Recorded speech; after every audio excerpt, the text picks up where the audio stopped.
అందరికీ నమస్కారం. ఈరోజు టెట్ డిఎస్సికి సంబంధించిన తెలుగులో ప్రాచీన కవులలో భాగంగా శ్రీనాథుని గురించి తెలుసుకుందాము. శ్రీనాథుడు క్రీస్తు శతకం 1385 1475 మధ్య కాలం వాడు. 14వ శతాబ్దానికి చెందినవాడు. ఈయన కొండవీటి రెడ్డి రాజులలో పెదకోమటి వేమారెడ్డి ఆస్థాన కవి మరియు విద్యాధికారిగా పనిచేశాడు. ఈయన విశేషమైన సాహిత్య కృషి చేసి తన పేరు మీద శ్రీనాథ యుగంను సృష్టించుకున్న ప్రతిభావంతుడైన కవి.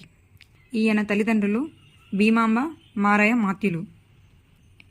ఈయన బ్రాహ్మీదత్త వరప్రసాదుడు, సకల విద్యానాథుడు, బ్రహ్మండాది మహాపురాణాల నెరిగిన విద్వాంసులు, ఆంధ్రభాష నౌషధాబ్జవుడు, డూమువుల కవి కూడా అని అంటారు. శ్రీనాథుని బిరుదు కవి సార్వభౌమ. దగ్గుపల్లి దుక్కన్న తన నాసికేతోపాఖ్యానంలో శ్రీనాథుని ప్రతిభను గురించి ఇలా: సంస్కృత ప్రాకృతాది భాషా పరిజ్ఞానం కలవాడు, శృతి పురాణ గమాదుల గ్రహించిన దిట్ట అని ప్రస్తుతించాడు.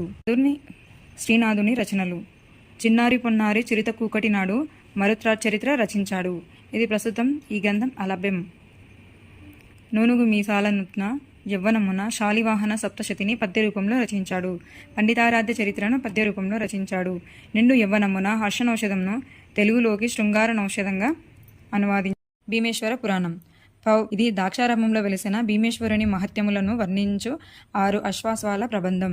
నెక్స్ట్ ధనుంజయ విజయం, నందనందన చరిత్ర, క్రీడాభిరామం, కాశీకాండం, పల్నాటి వీరచరిత్ర, శివరాత్రి మహత్యం, భీమఖండం. ఈయన రాసిన చాటుపద్యాలు ఆంధ్రదేశమంతా బహుప్రసిద్ధి పొందాయి. శ్రీనాథుని యొక్క రచనలను గుర్తించుకోవడానికి ఒక చిన్న కోడు: మరుశాపం కాశీ దహనం, పాశీ క్రీడ, శృంగార భీమ.